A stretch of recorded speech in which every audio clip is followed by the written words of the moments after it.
Bien, ok, primero que nada, bienvenido Juan Perón. ¿Cómo estás? Bien, indudablemente que para muchos compañeros cuando decís Juan Perón da lugar a la confusión, ¿no es cierto? No soy el general Perón, obviamente. No, pero llevas el mismo nombre. Apenas llevo el mismo nombre, ahora te voy a contar cómo fue el tema del nombre, y tengo un parentesco con el general Perón que mi abuelo era primo del general. Eran cogeneracionales, es decir, tenían más o menos la misma edad, tenían 16, 18 años. Cuando se conocieron, que vino Perón del Sur, y Perón venía acostumbrado a trabajar en el campo, y de pronto viene acá a estudiar a la gran ciudad, te imaginás que la relación con mi abuelo, que era porteño, se profundizó y llegó al punto tal de como hermanarse, ¿no? Porque salían juntos a bailar tango en aquella época, eran otras cosas. Claro. Así que ese es mi parentesco. Soy nieto del primo de Perón, que se llamaba Carlos Enrique, el abuelo. Y yo físicamente no me parezco en nada, pero mi hermano es idéntico a Perón. Hay una que en una oportunidad la CGT sacó para, creo que para un 17 de octubre, como hoy también, sacó una foto con varias tomas del mismo general, como que está agachando la cabeza, entonces hay diferentes tomas. Y Ah. mi hermano se pone al lado del afiche y pone su perfil y parece que fuera una toma más de la cara del general. Mirá qué parecido que es. Y contame un poco cómo es que te pusieron, por qué te pusieron el mismo nombre que Perón, por qué te pusieron Juan Domingo Perón, cómo es esa historia. Esa es una historia mucho más profunda de lo que yo tenía entendido hasta hace poco tiempo, mucho más profunda, porque nace que al estar embarazada mi madre de mí,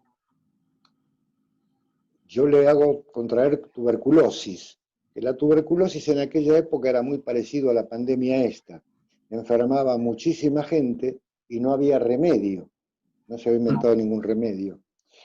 Entonces el médico habla con mi padre y le dice, mire, Perón, la tuberculosis que tiene su esposa va a ser, si la criatura continúa con vida, le va a terminar de comer todos los glóbulos rojos, blancos, todo y la va a matar.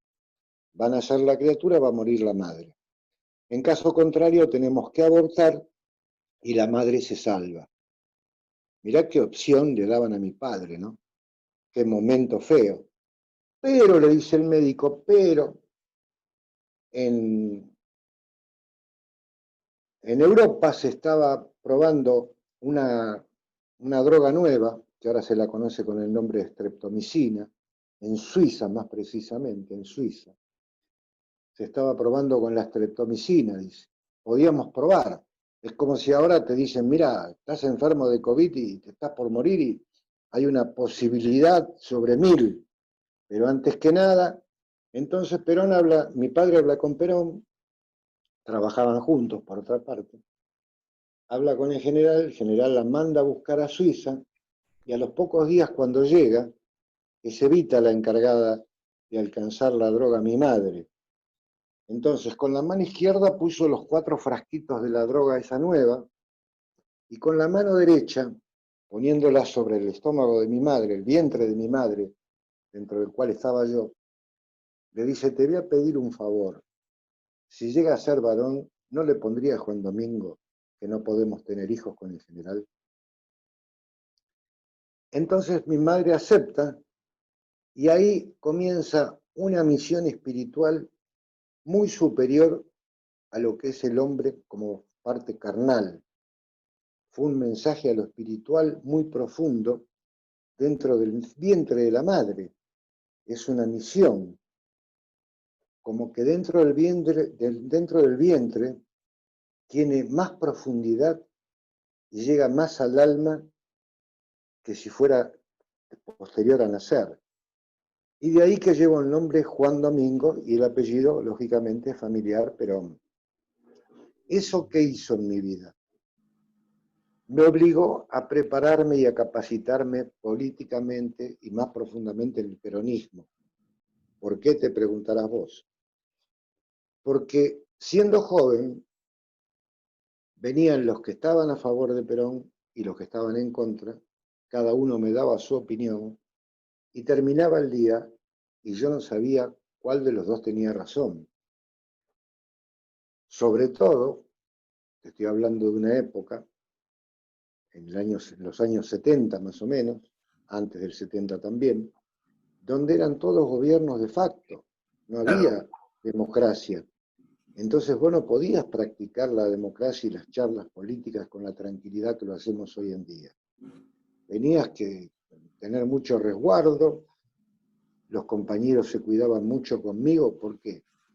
Porque al llamarme Perón, yo era seguido por los servicios de inteligencia, me vigilaban y me controlaban, claro. porque ellos consideraban que donde iba yo, seguramente había un grupo de peronistas que estaban reunidos. Entonces, Claro. una sola vez pasó que por culpa mía la pagaron un grupo de compañeros, entonces a partir de ahí decidí manejarme en forma individual con los compañeros de a uno, después me contaban la reunión, yo participaba como, igual que ahora con los WhatsApp, ¿viste? Que uno Sí. pregunta, hace una pregunta, y cuando vos respondés pasaron 15 en el medio, y a mí me pasaba lo mismo. Pero Claro. bueno, eso me obligó a prepararme, a estudiar a Perón, a comprender a Perón, a convivir con Perón, que las charlas que me daba él siendo joven, yo tenía 22 años, estaba en presidencia, 23 años, él estaba en presidencia, y me llamaba, yo trabajaba a 2 cuadras de Casa de Gobierno, en el Consejo Deliberante que está ahí en Perú 130, en Buenos Aires. ¿Vos sos de Buenos Aires? Sí, sí, yo soy de Banfield, de Loma de Zamora. Bueno, yo trabajaba ahí en Perú 130. Entonces Perón, entre entrevista y entrevista, que estaba todo el día con gente, me llamaba por dos cosas. Primero, porque a él le gustaba fumar y no lo dejaban. Entonces, él agarraba y me llamaba cuando no estaba ni Isabel ni López Rega, porque tanto Claro. uno como el otro hacían un entorno muy grande sobre él. Entonces él me llamaba por intermedio de Juancito Esquer, que era el jefe de la custodia, me llamaba al Consejo Deliberante, que yo trabajaba con una compañera, que ya me voy a acordar el nombre, que todavía vive, una vieja concejal, alumna de Eva Perón, Mm. alumna de Nélida de Miguel se llama la señora, Nélida de Miguel, una excelente alumna de Perón y de Evita. Entonces Nélida cortaba el teléfono, anda que te llama tu pariente. Entonces yo tenía que ir, prendí un cigarrillo, el cenicero de mi lado, por si entraba López Rega o Isabel, y estaba fumando yo, pero en realidad Claro. lo fumaba él.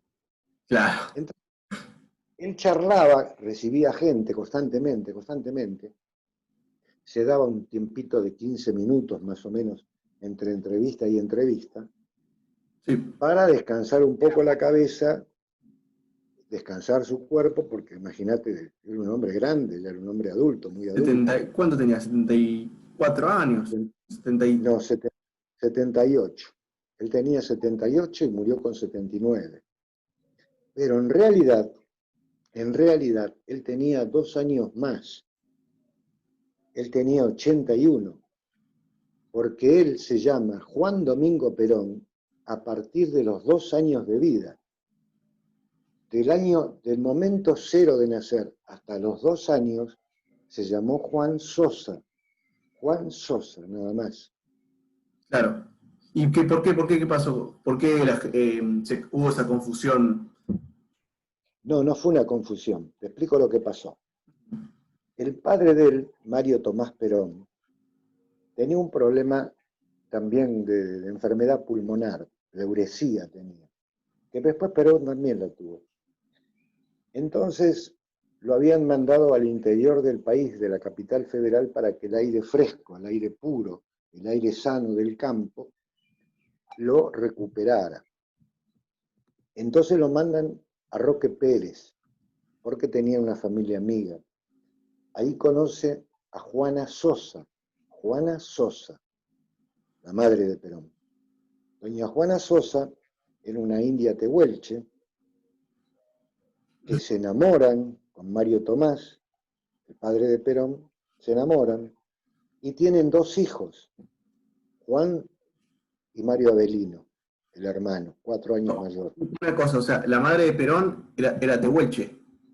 Era India Tehuelche, India era, directamente indígena, con todo Claro. su aspecto de indígena, con todo su aspecto. Parecía Mercedes Sosa, para que tengas una idea, esa estampa de mujer tenía.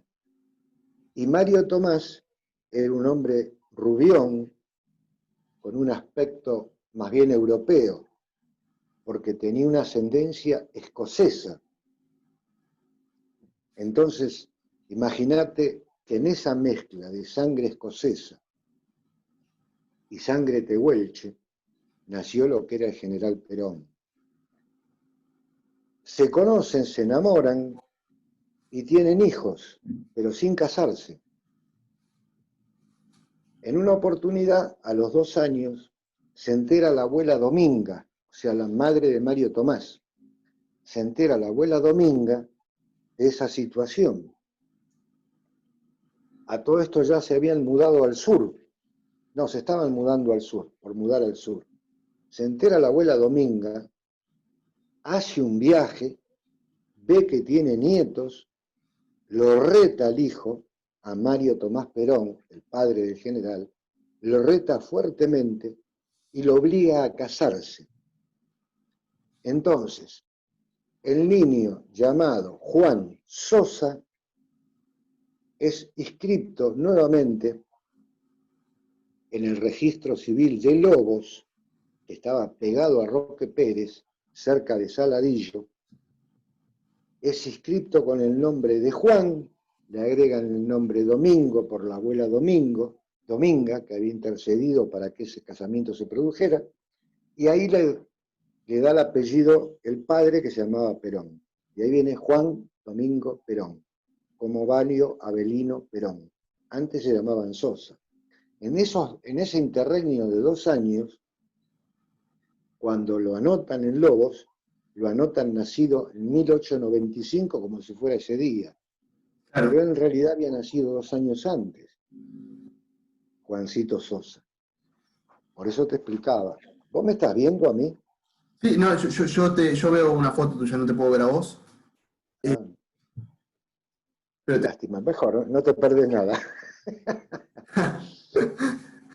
este, Bueno, pregunta. no, te quería preguntar sobre cómo era, digamos, qué había sido el peronismo allá durante tu juventud bueno, más cuestiones sobre la vida de Perón, cosas que no se saben, cosas familiares a las que yo no puedo acceder. Bueno, te cuento. Ujú. Cuando yo tenía 2 o 3 años, estamos hablando del año 52, 53, una cosa así, el general solía venir a casa a visitar a la familia. Solía venir en sus momentos libres, pasaba un rato por casa. Y de paso a saludarme a mí, que tenía esa edad, 2 o 3 años. Pero yo le esquivaba el beso.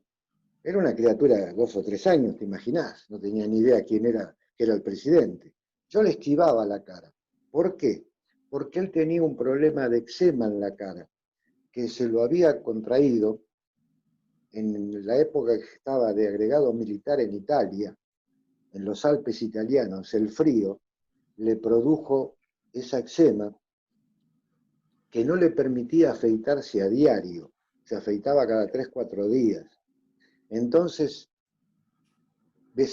para una criatura de 3 años, besar a un hombre mayor que tiene la barba de 2 o 3 días, le pinchaba la cara a esa criatura. Y a mí Claro. me pinchaba la cara y me dolía. Entonces le esquivaba. Yo lo esquivaba a Perón. Fíjate vos cómo cambia la vida, ¿no? Si fuera ahora, yo lo esquivaba. Y él trataba de alguna manera y bueno, cuando venía a casa ya venía afeitado, porque él tenía un problema de eczema que se lo pudo curar un pastor evangélico. Escuchá lo que te voy a contar, querido. Vos sos Patricio, ¿no? Sí, sí, Patricio Achaval, así es. Escuchá lo que te voy a contar, Patricio. En el año 54, parece ciencia ficción lo que te voy a contar, pero está todo documentado, ¿eh? Está todo documentado, cuestión de entrar y fijarse. En el año 54, un pastor evangélico viene de Estados Unidos porque se le presenta la imagen de América del Sur. Se le presenta la imagen de América del Sur, el hombre no sabía qué tenía que hacer, pero siguió el camino de Dios y se vino para América del Sur y se fue a Chile. Se fue a Chile a ver si ahí podía predicar y llevar adelante su acción apostólica evangélica. Cuando está en Chile, le pregunta a la mucama, porque él primero tuvo la visión de América del Sur, y de pronto le vino en la imagen mental de él el nombre Perón, Perón, Perón. Entonces le pregunta a una de las mucamas del hotel, dice, ¿qué es Perón? ¿Hay alguna calle que se llame Perón? ¿Algún barrio que se llame? ¿Algún pueblo que se llame? ¿Qué es Perón? Le pregunta a la mucama. La mucama Claro. lo mira extraño, la mucama lo mira extraño y dice, Perón, pero Perón es el presidente de Argentina, el país que está acá al lado, dice. Es el presidente. Ah, bueno, dice el pastor que se llamaba Tommy Hicks, Hicks, Tommy Hicks. Esto fue en el año 1954. El pastor Tommy Hicks se viene a la Argentina y pide hablar con el presidente de la República. Lógicamente que, siendo un pastor evangélico y siendo un desconocido, no lo atiende el presidente de la Nación. Se supone que viene a hablar por alguna cuestión de culto. Entonces lo hacen hablar con el ministro de Relaciones Exteriores y Culto, que en aquella época se llamaba Bramuglia. Bramuglia. Lo atiende Bramuglia y el tema es así. Lo hacen primero pasar al pastor Tommy Hicks a la oficina de Bramuglia. Y después viene el canciller a hablar con el pastor para ver qué es lo que quería. Y cuando entra rengueando. Tenía un problema en la rodilla. Y entra con mal humor porque le dolía la rodilla. Entonces le dice al pastor Tommy Hicks, cuénteme, ¿qué es lo que necesita? Estoy apurado porque ando con un dolor, tengo que ir al médico, me duele la rodilla y cuénteme rápido, le dice. Y el pastor le dice, yo no puedo hablar con una persona que esté dolorida porque lo mío es muy importante y muy serio. Yo tengo que hablar con una persona sana. Y si usted me permite, yo lo voy a sanar, le dice el pastor. Se agacha, toma la rodilla y le ora a Dios pidiendo que el canciller se cure ya en el instante la rodilla. Ya quiero, Señor, le pide curar esa rodilla. Y automáticamente se le pasa el dolor a Bramuglia. Se cura. Es una cosa de loco lo que te estoy contando, ¿no? Se cura. Sí, sí, sí, totalmente. Es una cuestión increíble, totalmente. Pero ¿qué sucede? ¿Por qué Dios tomó tal determinación de curarlo en el momento? Porque Bramuglia, ¿cómo fue su respuesta? Cuando vio lo que estaba pasando, lo tomó de la mano, cruzó la calle y se lo llevó al edificio enfrente a verlo a Perón. Totalmente convencido, ya no necesitaba más muestras. Totalmente convencido, se lo llevó a ver a Perón. Perón, que era un hombre reacio a todo lo que sea religioso, pero no porque sea ateo, sino por el hecho de que en el Congreso de Filosofía de 1949, llevado a cabo en Cuyo, en Mendoza, donde él explica ante los filósofos del mundo la razón de ser de la tercera posición y la Constitución del año 49, él estaba siendo muy presionado por la Iglesia Católica para que el catolicismo sea religión obligatoria en la Argentina, lo cual Perón no aceptaba y no aceptó nunca. Tal es así que en la Constitución actual también dice que la religión es libre, vos podés ser de cualquier religión, no tenés que ser ni católico, ni judío, ni japonés para ser presidente, es libre. Entonces Perón a todo lo que sea religión le tenía un poco de precaución, digamos, porque ¿qué van a pedir esta gente, este pastor que viene, que yo le pueda dar y no tenga problemas con la Iglesia Católica? Le dice. Pensaba Perón, no le dice nada, pensaba Perón. Claro, claro. Entonces lo hacen pasar a Tommy Hicks a hablar con Perón. En cuanto entra, el pastor ve en la cara de Perón que no se había afeitado, que tenía la erupción y la eczema esa, pide permiso y le toca la cara. Y Perón se queda helado y reacciona no de muy buen temple, porque le incomodaba esa situación. Claro, totalmente, sí, medio raro. Para entra un pastor evangélico y toca la cara sin ningún aviso, vos decís, ¿qué? Claro, Pero Tommy Hicks sabía lo que hacía. Entonces le dice, ¿me permite que le cure esa eczema, general? Y Perón lo mira extrañado como diciendo, este me está tomando el pelo, está hablando con el presidente de la nación y me está tomando el pelo. Se arrodilla el pastor Tommy Hicks y ora por el general, y ora por el general. Termina de orar y el general a los 3, 4 días se dio cuenta de que ya no podía, ya no necesitaba, se había solucionado, se había curado. Pero en el primer momento él sintió algo extraño en su cara, sentía un calor en su cara, como que algo estaba haciendo un efecto en su rostro. Y ese pastor lo curó de la eczema esa. Qué cosas locas que tienen. Vos me preguntaste cosas inéditas de Perón. Bueno, yo te estoy contando cosas inéditas, cosas familiares, cosas personales que hemos vivido en aquella época. claro. ¿El pastor qué le pide? Porque el pastor venía a pedirle algo. El pastor le pide si le permite llevar adelante su cruzada evangélica y para llevarlo adelante como correspondía necesitaba una cancha de fútbol para poder congregar a la gente. Y Perón, después de lo que le pasó personalmente, la prueba que tuvo él, la prueba que tuvo Bramuglia, obviamente le ofrece la cancha de Huracán para que convoque y congregue a la gente, que ayude espiritualmente a la gente. Fue tanta la gente que se anotaba para participar en la cancha de Huracán, de este pastor que era conocido en Estados Unidos, que tuvieron que hacerlo en la cancha de Atlanta porque no entraban. Metió 2 millones de personas en una semana.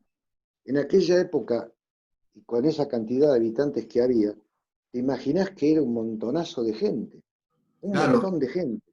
hoy la provincia tiene 17 millones de personas en Buenos Aires, más o menos. En esa época tendrías ¿cuánto? ¿9 millones? Era casi O el menos, o menos 20. tal vez, o menos tal vez, porque en el año 45, cuando gana Perón la elección, eran 17 millones de habitantes en la Argentina, de los Claro, cuales votaban la mitad. Así que imagínate, 17 millones serían en el 54, serían 20 millones. claro, Estaba, fue una barbaridad lo que hizo Tommy Gil. Pero bueno, parece que estuviéramos hablando de relación evangélica y lo que estamos hablando es de Perón, así que claro, te sí, lo sí, sí. cuento a modo de ejemplo extraño, ¿no? De cosas extrañas así que vos querías saber del general. Sí, sí, sí. Es para mí muy interesante. Eh, muy interesante. Y vos, te quería preguntar ahora, ¿cómo explicarías a la juventud actual lo que fue el peronismo? Vos que lo viviste, que viviste, bueno, viviste la parte de la resistencia, viviste el tercer gobierno. ¿Qué fue el peronismo para vos? ¿Cómo se lo explicarías a un joven de hoy? Mirá, a un joven, para ser sintético y breve como era el general, voy a contar una anécdota pequeña y después si querés te puedo ampliar. La Sí, anécdota no me corresponde a mí, sino que le corresponde al padre Farinello. En una oportunidad quería conocerme, para mí era un placer conocer al padre Farinello. Entonces cuando nos sentamos a charlar me dice, Perón, dice, quiero que me explique el fenómeno del peronismo, ¿qué es el peronismo? Digo, ¿por qué padre se piensa dedicar a la política? No, me dice, me sucedió algo muy extraño la otra noche. ¿Qué le pasó, padre? Dice, él vivía en la villa de Quilmes, el padre Farinello. En el medio de la villa vivía, como a 6, 7 o 8 cuadras de la salida. Dice, una noche eran las 3 de la mañana y me golpean la puerta de la casilla. Abro la puerta y estaba un señor y me dice, padre, necesito que, mi madre se está muriendo, necesito que venga y le dé la extrema unción. Sí, como no, dice el padre. Se viste, acompaña al hombre 2, 3 cuadras, entra en otra casilla y en una cama había una señora ya a punto de morir, una mujer mayor, a punto de morir, Entonces el padre se sienta, le toma las manos y empieza a orar, a darle la extrema unción. Y la mujer, que ya prácticamente estaba muerta porque tenía las manos heladas ya, de pronto abre los ojos, lo mira fijamente al padre Farinello y le dice: gracias, Perón, gracias, Perón. Y se murió. Entonces el padre me dice: explíqueme usted un poco qué es el peronismo. Digo: usted me lo está explicando, padre, usted me lo está diciendo. Es un sentimiento muy profundo. No pasa por lo razonable. Nosotros tenemos en el cerebro dos hemisferios, uno el del razonamiento y el otro el de la verdadera conciencia, que es el emocional. Y el peronismo no pasa por ninguno de esos dos hemisferios. El peronismo pasa por el corazón. Uno lo siente o no lo siente. Lo sentís o no lo sentís. Te nace de adentro, te nace de las tripas, de lo más profundo de tu vientre. Te voy a contar otra cosa chiquita. Por favor, la verdad, ese relato me pareció impresionante. Muy, muy bueno y muy sintético para explicar lo que es el peronismo. Bueno, contame, por favor. Te cuento. En oportunidades, mi padre estaba trabajando con Perón, vivíamos en el barrio de Floresta, en Capital Federal, y se estaban haciendo el barrio de Ciudad Evita. Entonces el general, no me acuerdo quién, le ofrece a mi padre y se anda a hablar allá y te quedás con una casa, anda a verla. Pero mi madre no quería saber nada de ir a vivir a Ciudad Evita. En aquella época era en medio del campo. Imaginá, vivir en Floresta, el Parque Avellaneda 1 cuadra, de Flores 10 cuadras, irse a vivir al medio del campo, mi madre no quería saber nada. Pero le hizo caso a mi padre y fueron a ver la casa. Van caminando, llegan a Ciudad Evita, van caminando, se presentan ante el administrador que estaba ahí, que daba la llave de las casas. Se presenta mi padre: ah, sí, venga que le muestro, le dice. Entonces lo llevan caminando por el barrio para que eligiera una casa. Cuando van caminando, este señor iba adelante, mis padres iban atrás, y ahí al lado iba yo, que era chico, muy chico era. Y de pronto mi padre nota algo raro. En la puerta de una casa habían un hombre y una mujer, un matrimonio, donde el hombre estaba parado en la puerta de la casa, la puerta estaba abierta, y la mujer estaba de rodillas llorando. Entonces mi padre interrumpe el camino y se va a preocupar a ver qué pasa con esta señora que está llorando ahí en la puerta de esa casa. Y le pregunta al marido: ¿los puedo ayudar en algo? ¿Qué les pasa? ¿Se está descompuesta la señora? Entonces la señora se levanta con lágrimas en los ojos y le dice: no, no estoy descompuesta, dice. Estoy emocionada. ¿Por qué la emoción?, pregunta mi padre. Ayer fuimos a hablar con Evita y le dijimos que vivíamos en un conventillo, que tenemos 5 hijos, que había 2 baños en ese conventillo, no podía bañar a los hijos todos los días. Le explicó la situación, que vivían de total pobreza y con 5 criaturas, les era muy difícil poder convivir en el conventillo por compartir el baño, compartir la cocina. Y Evita sacó una tarjeta, me la dio y me mandó acá donde estoy ahora. Y el señor que me atendió vio la tarjeta, tomaron nuestros nombres en una documentación, nos dieron un título de propiedad, una llave, nos acompañó hasta acá, nos dio un beso, que la disfruten, se retiró el señor. Abrimos la puerta y cuando abrí la puerta vi que tenía 4 habitaciones, 2 baños, todo piso lustrado, tenía un techo a 2 aguas. Entonces, Señor, ¿cómo no voy a estar emocionada? Dice. ¿Cómo no voy a estar emocionada? Decía, pero es lógico, por eso le estaba agradeciendo a Dios y a Perón le estaba agradeciendo. Eso es el peronismo. Eso es el peronismo en acción, sin esperar a que la gente se tenga que arrodillar para conseguir lo que se merece. Porque la necesidad es un derecho, decía Evita. Discúlpame, Patricio, discúlpame, pero estas cosas me traen recuerdos muy gratos de mis épocas de joven. No me pidas disculpas porque yo lo entiendo. También me atraviesa. No me pidas disculpas. Es totalmente humano, totalmente normal, ¿no? No está mal. Eso es el peronismo, te das Algo. cuenta. Eso es el peronismo. Y así el peronismo se ejerció durante mi época de funcionario. Ejercí el mismo peronismo.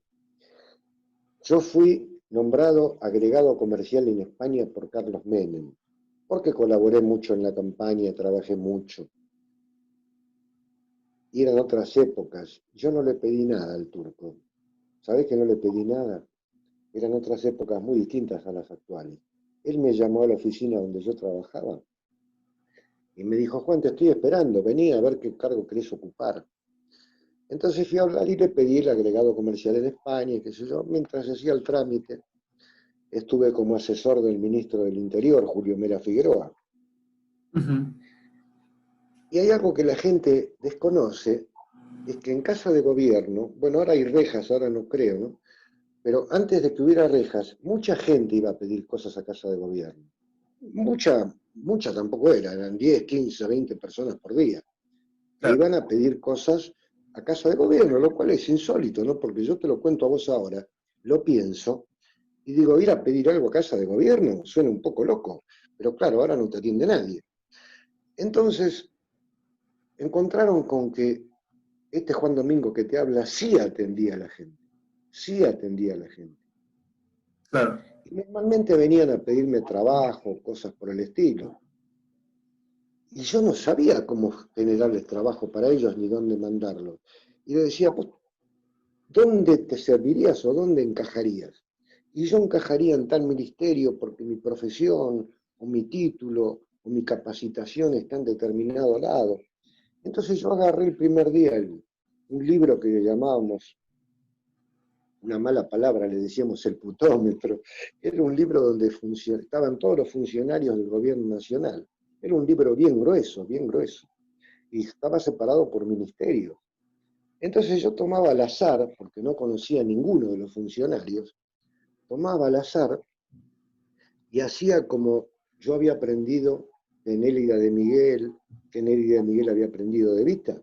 Sacaba una tarjeta mía y respetuosamente le pedía al compañero ese fulano de tal que atendiera al portador de la presente, atento que, bueno, todo lo que tenía que poner en la tarjeta y se la daba. Decía, mira, si tenés suerte, bárbaro, avisame. Y si no volvés, que probamos con otro. Pero siempre tuvimos suerte. ¿Sabes por qué, Patricio? Me lo contaba la propia gente. Porque el funcionario lo atendía, miraba la tarjeta, no lo podía creer, y la guardaba en el escritorio. Los escritorios de los funcionarios tienen un vidrio, casi todos tienen un vidrio sobre ellos, y levantaba el vidrio y la ponía para el lado del visitante, la tarjeta mía, para que cuando vengan las visitas a verlo, él pudiera mostrarla. Entonces, después de guardar la tarjeta y quedarse mirando la tarjeta de Juan Domingo Perón y demás, le preguntaba al señor qué necesitaba y ya estaba obligado, en cierto modo, a solucionarle el problema porque les cambiaba la solución de su problema por una tarjeta. ¿Se comprende? Sí, sí. Sí, sí, claro. Eso lo aprendí yo de Nélida de Miguel, y Nélida de Miguel lo había aprendido de Evita y Evita de Perón, porque siempre se discute de cómo es el tema de Eva y de Perón, quién fue más grande. Perón era el estratega, Perón era el generador de ideas, era el criterioso, y Eva Perón era el brazo ejecutor de esas ideas, la que ejecutaba esas ideas. Ideas que por ahí en la noche mientras Perón, que era un gran lector y leía Plutarco, siempre le gustó la historia griega, gran admirador de los griegos, de Sócrates, de Alejandro, luego llamado el Magno. Perón era un gran admirador de ellos y utilizó mucho del conocimiento de la historia griega para llevar adelante su accionar. Vos fijate que Sócrates, en la historia, en la antigua Atenas, Sócrates, que pasó a ser el mayor filósofo reconocido en el mundo de aquellos tiempos, y es reconocido hasta hoy en día, era un hombre que no sabía leer ni escribir, Sócrates, pero siempre tenía un discípulo al lado llamado Platón, que sí sabía leer y escribir, y tomaba nota de todas las cosas que hacía Sócrates, de las preguntas, de las charlas, de las conversaciones, porque una de las claves de Sócrates para poder aprender y que le sirvió después para poder cambiar la opinión del interlocutor fue la pregunta ¿y por qué? ¿Y por qué? ¿Y por qué? Así llegaba a momentos el que no estaba convencido y seguro de lo que estaba hablando, quinto por qué, empezaba desdiciéndose. Entonces Platón escribía todo eso y le llamaba la atención. Entonces, ¿qué hace Platón? Toma todos esos escritos y lo transforma en una escuela llamada la escuela mayéutica de Sócrates. Mayéutica, que viene del griego mayeut, que significa el nacer, nacer, que uno nace, porque lo que hacía Sócrates era permitir el nacer nuevas ideas, el renacer, que después con el tiempo se fue profundizando, porque ellos los griegos fueron los que profundizaron y fueron la cuna del conocimiento mundial, donde aparece un tercer alumno, que ya era alumno más que de Sócrates que de Platón, porque lo tomó último tiempo a Sócrates, llamado Aristóteles, que supo interpretar tan pero tan bien el mensaje de Sócrates, que le permitió a Aristóteles transformar el mundo, pero no lo hizo en forma personal, lo hizo por intermedio de Alejandro. ¿Y quién era Alejandro? Alejandro era el hijo de Filipo, Filipo de Macedonia, Filipo era el rey de Macedonia. Y el rey de Macedonia estaba viendo cómo el imperio romano, como todos los imperios, se caían desde adentro, implosionaban. Los imperios siempre implosionan. Es muy difícil que un imperio sea destruido por otro imperio. Implosionan hacia adentro. Entonces, Filipo de Macedonia, que tenía ambiciones políticas y era un gran guerrero, había preparado en la estrategia militar con todas sus artes a su hijo Alejandro. Pero al ver lo que pasaba con Roma, con esa Roma antigua que estaba implosionando, se dio cuenta de que necesitaba prepararlo intelectualmente a Alejandro, para que no le ocurriera lo mismo que le pasó a Roma. Entonces, contrata para que Alejandro sea enseñado en la cultura y de manera intelectual a Aristóteles, que había sido alumno de Platón y de Sócrates. Entonces, Alejandro comienza una campaña muy superior a la de los romanos, llegando su imperio hasta Egipto, y con amor y con cariño, porque tenía una capacidad intelectual trasladada por Aristóteles. ¿Eso qué significa? Que Perón siempre lo llevaba lo plasmaba, la persuasión. Por eso a Perón le gustaba tanto la historia de los griegos, porque Alejandro persuadía más que mataba. Prefería negociar, persuadir, en el último de los casos usar las armas, pero con la persuasión se transformó de Alejandro a Alejandro el Magno, Alejandro el Magno, el magnánimo, por esa persuasión de la que estábamos hablando, de que Perón admiraba. Claro, Esto viene a modo de un contexto muy amplio de por qué era la capacidad y el conocimiento que llevó a cabo el general Perón siendo gobierno.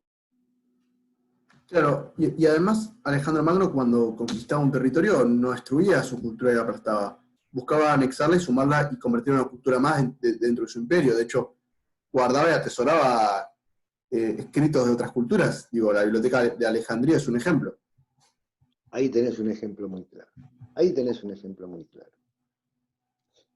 Y bueno, así las cosas, Perón, mirá hasta qué punto le llegó el ejemplo ese, de que cuando Perón asume el gobierno, y después si querés hablamos del día de hoy, que es el día de la lealtad, cuando Perón asume el gobierno, el primer día que entró a casa de gobierno, un periodista le hace una pregunta. La pregunta fue, general, ahora que usted, coronel era en esa época, coronel, ahora que ingrese a la casa de gobierno, ¿cuál es la primera medida que va a tomar? Excelente pregunta del periodista, ¿no? ¿Cuál es la primera medida que va a tomar?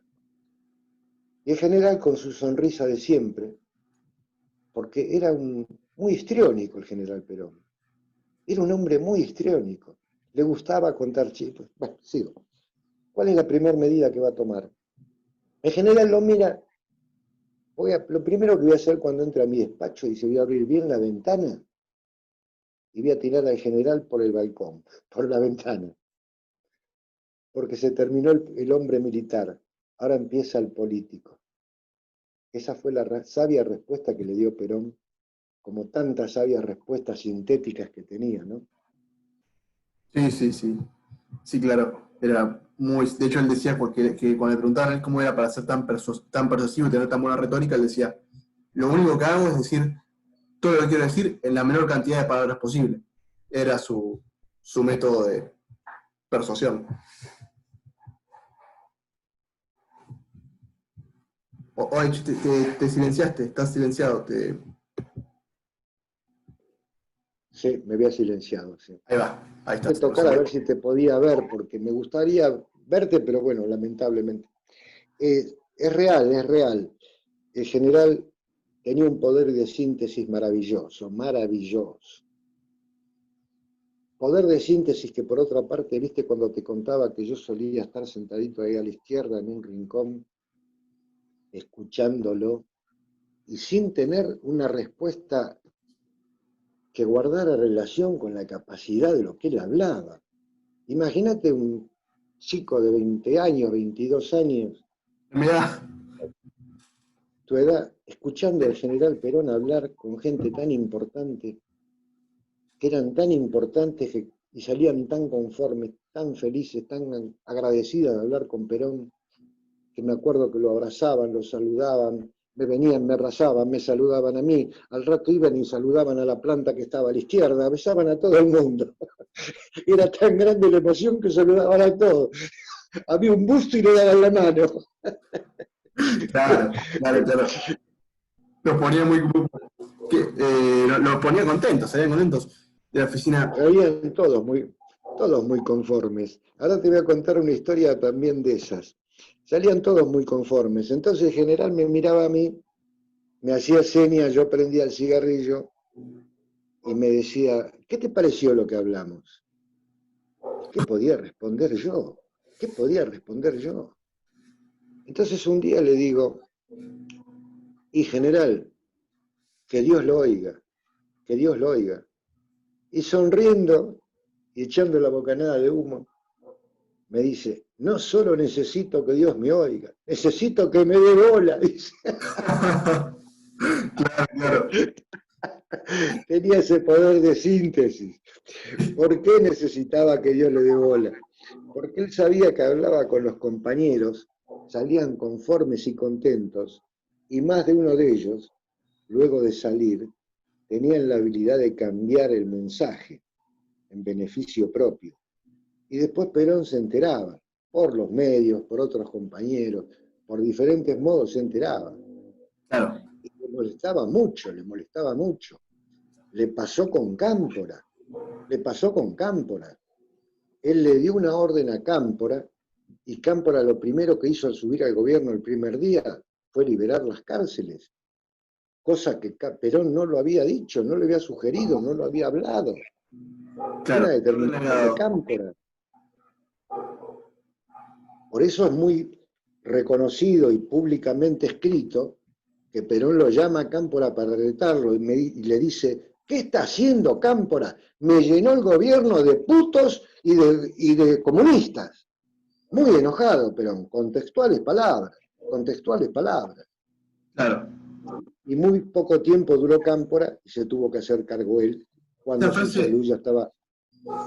Esa frase se usa para decir que Perón era un anticomunista homófobo, se usa para decir eso. Sacada de contexto, claro. Se puede decir que Perón, si bien era anticomunista, no era comunista, la palabra anti no era para Perón, no era comunista y no simpatizaba con el comunismo directamente. La palabra anti no existía para Perón, él no tenía a nadie anti, porque tenía una intuición superior que solamente Dios le da a determinadas personas en este mundo. Y te voy a explicar por qué Dios solamente le da a determinadas personas en este mundo. Liberia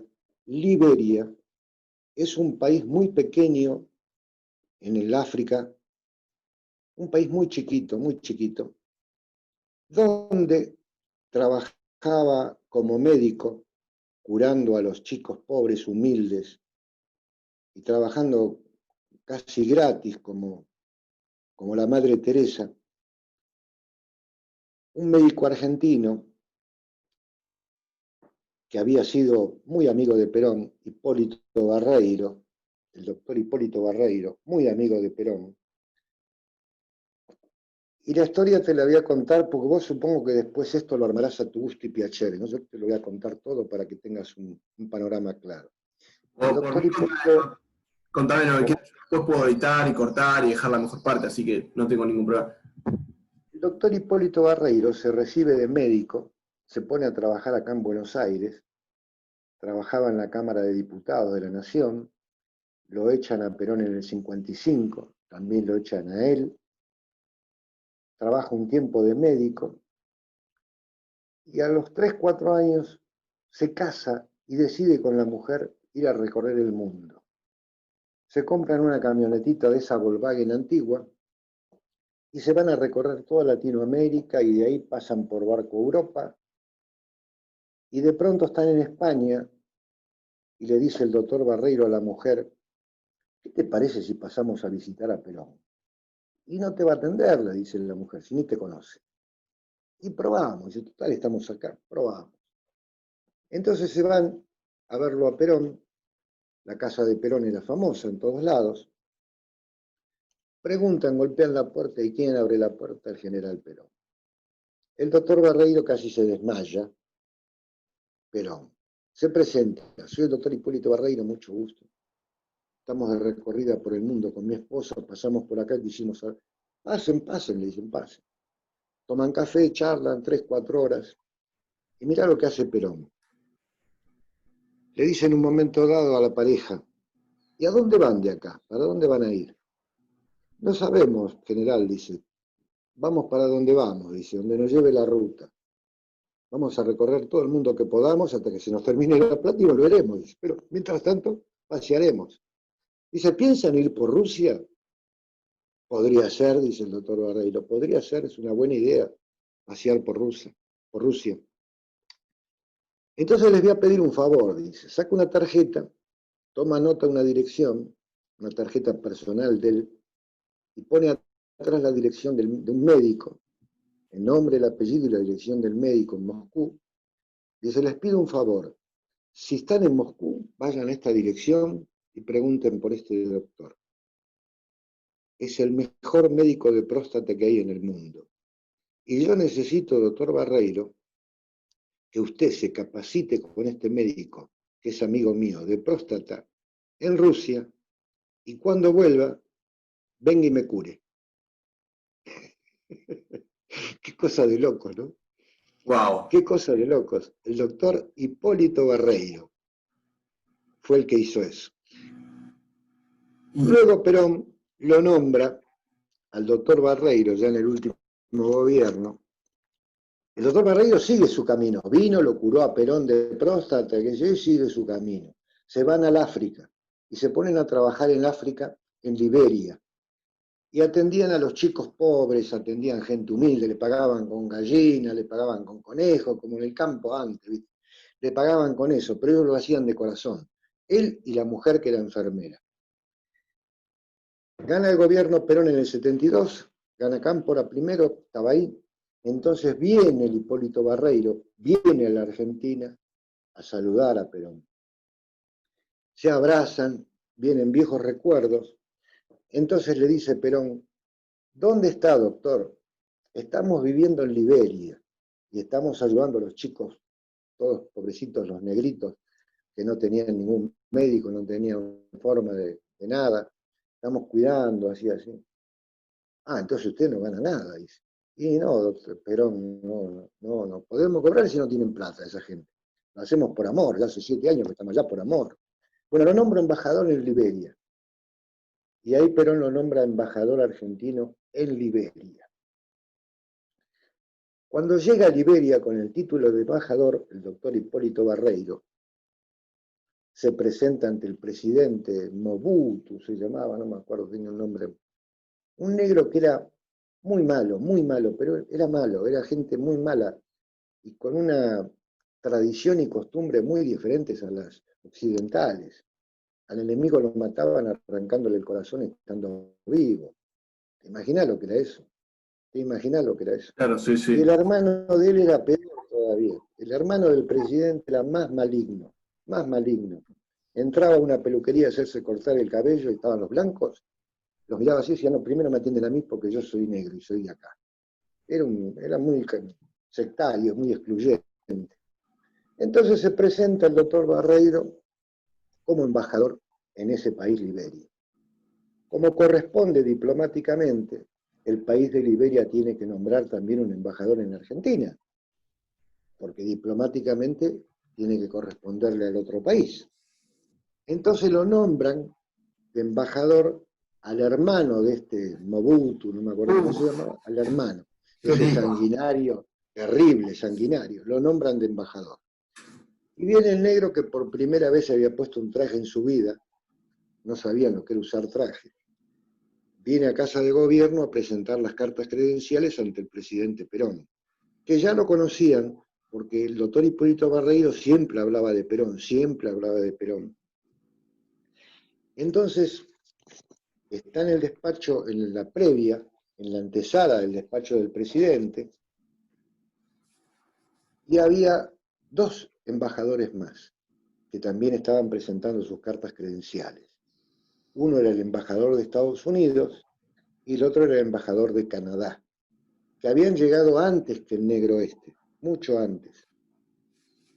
Y el negro se sienta ahí en el medio y espera para hablar con Perón y presentar su documentación. Pero lo miraba de reojo al norteamericano, rubio, de ojos celestes, pintón, viste como son los yanquis. Y este Sí, sí. negro parecía un negro retinto, parece lo que estoy viendo yo ahora, el teléfono mío, negro retinto. De pronto se abre la puerta del despacho de Perón, despide a la personalidad que había atendido, mira así y lo ve sentado al negro. Le estira la mano y le dice, pase usted primero. Acordate que estaba el embajador de Norteamérica y de Canadá antes que él. Pero Perón tenía ese don, esa intuición que le había dado Dios y lo hizo pasar. El negro se levanta, lo mira el doctor Barreiro complacido, con una sonrisa de oreja a oreja. Entra, presenta las cartas credenciales, charlan como puede, que le traduce el doctor Barreiro y demás, y se va haciendo peronista de la Casa de Gobierno. Y se va a Liberia con total agradecimiento de Argentina, hablando bien de Argentina, y ni te imaginás cómo lo trataron a partir de ese momento al doctor Barreiro. Tuvo todos los insumos que necesitaba para atender a esos negritos, porque no, Barreiro cobraba el sueldo de embajador, pero seguía atendiendo negritos pobres, ¿viste? Claro. Esto para que tengas una idea. respecto a la intuición que tenía el general Perón en todo accionar de su vida. Por eso es lo que es hoy en día, el mismísimo general Perón.